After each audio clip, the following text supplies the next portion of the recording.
നമസ്കാരം. റാഫ്റ്റോ ക്രിക്കറ്റിലേക്ക് എവർക്കും സ്വാഗതം. ഇന്ത്യയും സൗത്ത് ആഫ്രിക്കയും തമ്മിലുള്ള 4ാമത്തെ T20 മത്സരം ഉപേക്ഷിച്ചിരിക്കുന്നു. അമ്പയർമാർ ഒഫീഷ്യലി ഇക്കാര്യം പ്രഖ്യാപിച്ചു കഴിഞ്ഞു.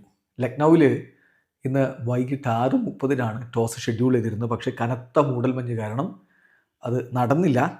പിന്നെ 6:50 ഒരു ഇൻസ്പെക്ഷൻ വെച്ചു. ഇല്ല, നടക്കില്ല എന്ന് കണ്ടപ്പോൾ വീണ്ടും 7:30 അടുത്ത ഇൻസ്പെക്ഷൻ വെച്ചു.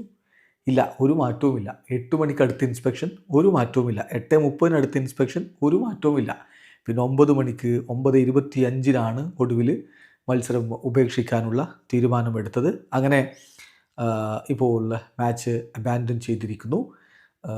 തീർച്ചയായിട്ടും മാച്ച് കോൾഡ് ഓഫ് ചെയ്തിരിക്കുന്നു. സോ ഇനിയിപ്പോൾ 2-1 ടീം ഇന്ത്യ തന്നെയാണ്.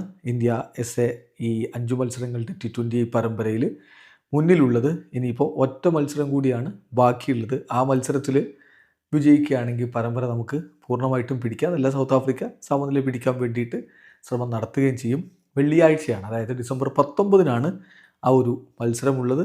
ആ മത്സരം നടക്കുന്നത് അഹമ്മദാബാദിലെ സ്റ്റേഡിയത്തിലാണ്. എന്തായാലും ഇന്നത്തെ മത്സരം കനത്ത മൂടൽമഞ്ഞ് കാരണം ഉപേക്ഷിച്ചിരിക്കുന്നു. വീഡിയോ അവസാനിക്കുന്നു.